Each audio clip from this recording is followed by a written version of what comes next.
I will never fully understand why people love to give a fuck when it's simply not their turn to give a fuck.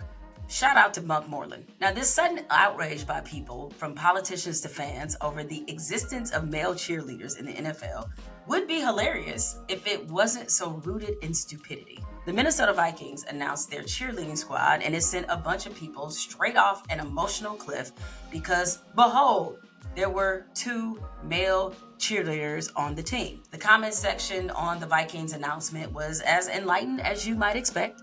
One fan wrote, "I just lost all respect for the Vikings." Another fan chimed in, "I'm not a Vikings fan no more." Fragility was on 1,000. And of course, because Republicans can't resist a good, unimportant culture war, Alabama Senator Tommy Tuberville came flying off the top rope to express his disgust for male cheerleaders. Take the men out of men's sports is what they're doing. I hope to God it doesn't come south. I don't know that that's been a problem in the state of Minnesota. It is about pushing a narrative that you want to put gender into sports. Let everybody know that we're trying to show that, hey, we're going to take the masculinity out of it a little bit. We are all Americans, and don't push that. Then you're going to have a huge problem. It's coming. Oh no, male cheerleaders, what is we gonna do? What about the kids? What about the damn kids? If only Tommy Tuberville were as much of an expert on the 3 branches of government as he is on male cheerleaders. You know, our government wasn't set up for one group to have all 3 of branches of government. It wasn't set up that way. Or 3 branches, you know, the House, the Senate, and the executive. I can't hear you. You're trailing off. And did I catch a niner in there? Were you calling from a walkie-talkie? So Tommy Tuberville, not an expert on government or male cheerleading. Now, if a cheerleader, male or female, takes away your enjoyment of the game, that says more about your team than it says about the cheerleaders themselves. But since we're here, let me short circuit the 3 brain cells that Tommy Tuberville has. From the 1800s well into the 1920s and 1930s, cheerleading actually was considered a man's sport. It was an elite activity for men, especially for those who attended Ivy League schools. A newspaper editor wrote this about cheerleading in 1911. "The reputation of having been a valiant cheerleader is one of the most valuable things a boy can take away from college.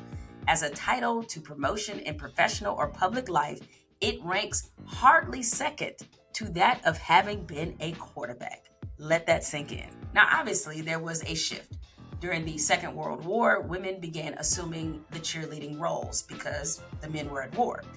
This actually created some friction between men and women once men returned from the war because a lot of them wanted their pom-poms back. When you study the history, there were some pretty important male figures who were once cheerleaders, including many of the men who are deeply admired by the Republican Party.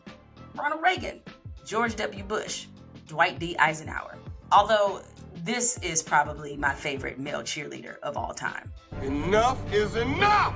I have had it with these motherfucking snakes on this motherfucking plane! As far as the NFL is concerned, they've had male cheerleaders since 2018, with the Rams being the first team to do so.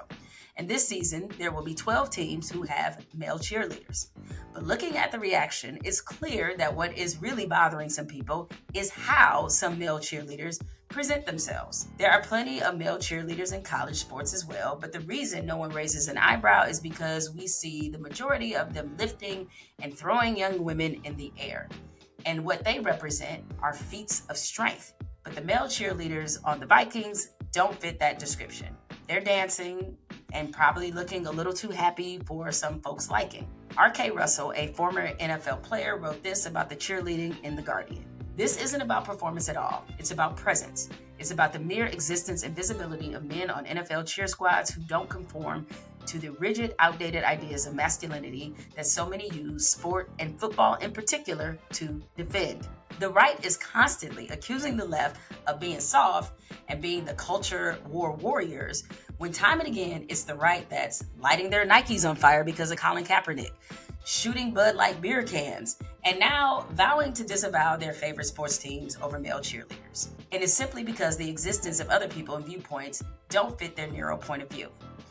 And basically, it just simply ain't their turn to give a fuck. I'm Jemele Hill, and I approve this message.